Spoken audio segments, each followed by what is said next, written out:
In this part, we are knowing about the ancient period of history of Afghanistan, Gandhara Kingdom. Gandhara region centered around the Peshawar Valley and Swat River Valley.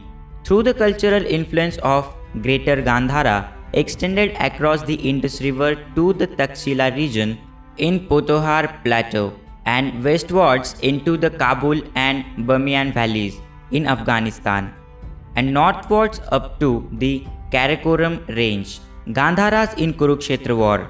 Gandharas were naturally allied to Kauravas due to Gandhari prince Shakuni, a close companion of Duryodhana, being on the Kaurava side.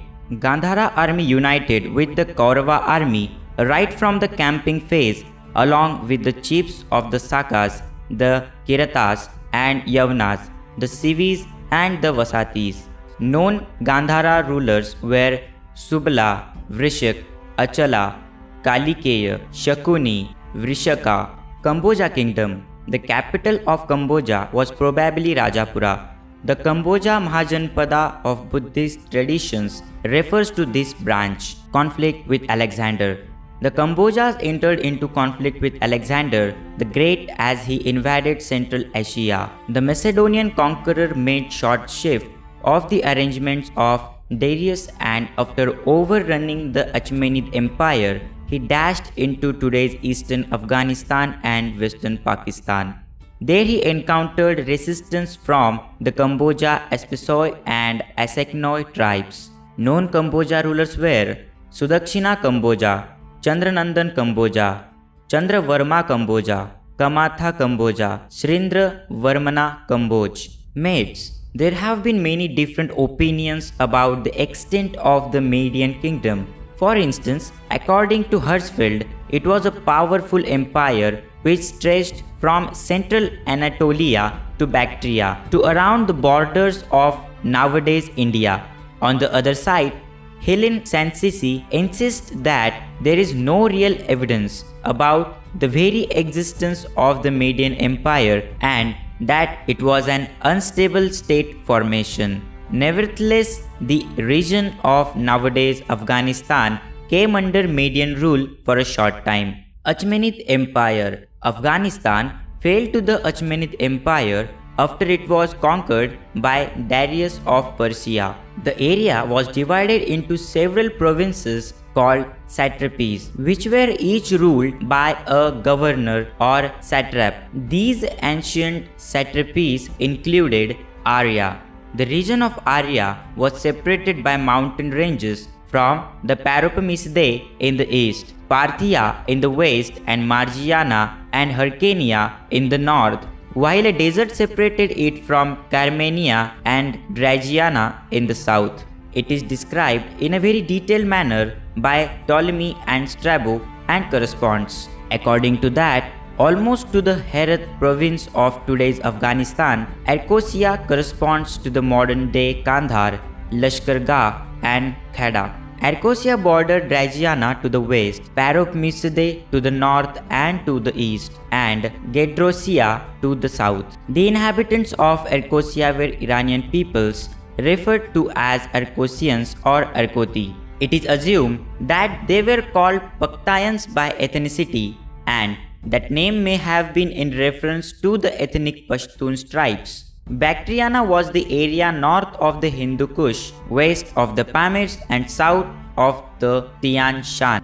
With the Amudarya flowing west through the center, Sadak Jadiya was the easternmost regions of the Achaemenid Empire, part of its 7 tax district according to Herodotus, along with Gandhari. It is believed to have been situated east of the Suleiman Mountains up to the Indus River in the basin around Bannu, and Gandhara, which corresponds to modern-day Kabul, Jalalabad and Peshawar.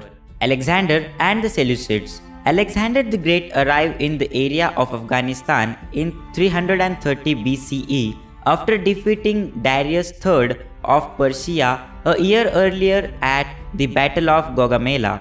His army faced very strong resistance in the Afghan tribal areas, where he is said to have commented that Afghanistan is easy to march into, hard to march out of.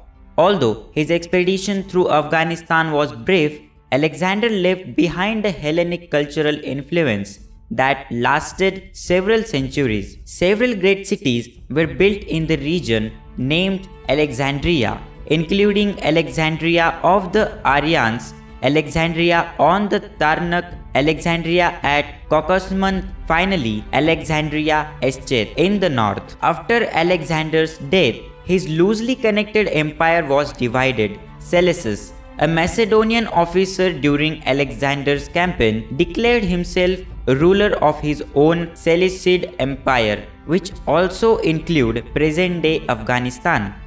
Mauryan Empire. The territory fell to the Mauryan Empire, which was led by Chandragupta Maurya.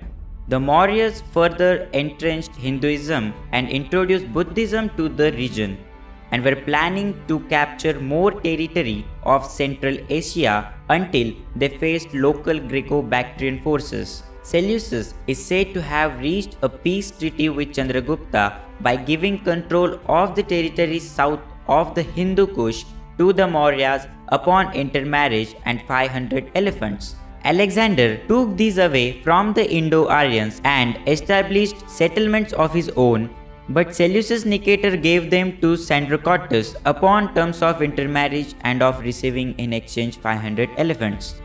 Sometime after, as he was going to war with the generals of Alexander, a wild elephant of great bulk presented itself before him of its own accord, and as if tamed down to gentleness, took him on its back and became his guide in the war and conspicuous in fields of battle. Sandrocotus, having thus acquired a throne, was in possession of India when Seleucus was laying the foundations of his future greatness, who after making a league with him and settling his affairs in the east, proceeded to join in the war against Antigonus. As soon as the forces, therefore, of all the confederates were united, a battle was fought in which Antigonus was slain and his son Demetrius put to flight. Having consolidated power in the northwest, Chandragupta pushed east towards the Nanda Empire.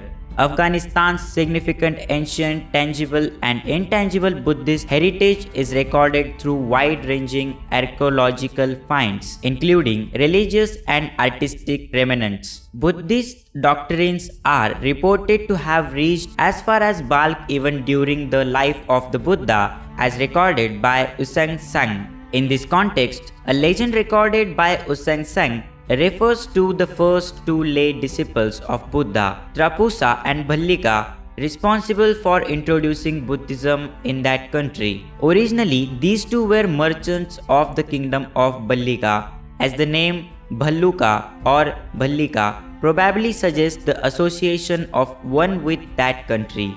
They had gone to India for trade and had happened to be at Bodh Gaya when the Buddha had just attained enlightenment. So this is the second part of history of Afghanistan, where we know the ancient period of Afghanistan. In the third part, we are knowing about the classical period of Afghanistan. Stay tuned for the third part, and don't forget, knowledge is the power.